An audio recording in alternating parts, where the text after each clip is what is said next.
தட்டை, சீடை, முறுக்கு, ரிப்பன் பக்கோடா, அதிரசம், என்ன வேணாலும் செய்யுங்க. ஒரே ஒரு 5 லிட்டர் இதய மந்த்ரா கடல் எண்ணெய் பேக் ஒரு மாசம் முழுசுக்கும் அத்தனை சமையல முடிச்சு விடலாம். இதய மந்த்ரா. அமெரிக்க அதிபர் தேர்தலில் டொனால்ட் ட்ரம்புக்கு ஆதரவாக உலகின் நம்பர் 1 பணக்காரர் எலான் மஸ்க் தீவிர பிரச்சாரம் செய்தார்.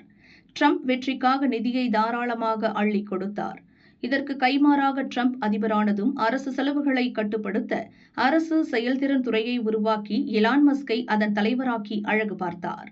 எல்லாம் நன்றாக சென்று கொண்டிருந்த போதுதான் இருவருக்கும் இடையே கருத்து மோதல் ஏற்பட்டது. ட்ரம்ப் கொண்டு வந்த வரி விதிப்பு மசோதாவுக்கு எலான் மஸ்க் கடும் எதிர்ப்பு தெரிவித்து விமர்சித்தார். பதிலுக்கு ட்ரம்பும் கடுமையாக பேசியதால் இவர்களது சண்டை வெளிச்சத்திற்கு வந்தது. மோதலின் உச்சமாக டோக் துறையின் தலைமை பொறுப்பிலிருந்து விலகிய எலான் மஸ்க் தனி கட்சி துவங்க ஆர்வம் காட்டினார். இதற்கிடையே புதிய வரி விதிப்பு மசோதா செனட் சபையில் நிறைவேறியது. அதற்கு மகிழ்ச்சி தெரிவித்த ட்ரம்ப் எலான் மஸ்கையும் புகழ்ந்து பேசினார். இதனால் இருவருக்குமான உறவு மீண்டும் மலரலாம் என பேசப்பட்டது. ஆனால் வரி விதிப்பு மசோதாவுக்கு மீண்டும் எதிர்ப்பு தெரிவித்த எலான் மஸ்க் தனது அதிருப்தியை வெளியிட்டிருந்தார். வரலாற்றில் மிகப்பெரிய கடன் அதிகரிப்புக்கு இந்த மசோதா வழிவகுக்கும். பைத்தியக்காரத்தனமான இந்த மசோதா நிறைவேறினால் புதிய கட்சியை தொடங்குவேன் என்று மிரட்டல் விடுத்தார்.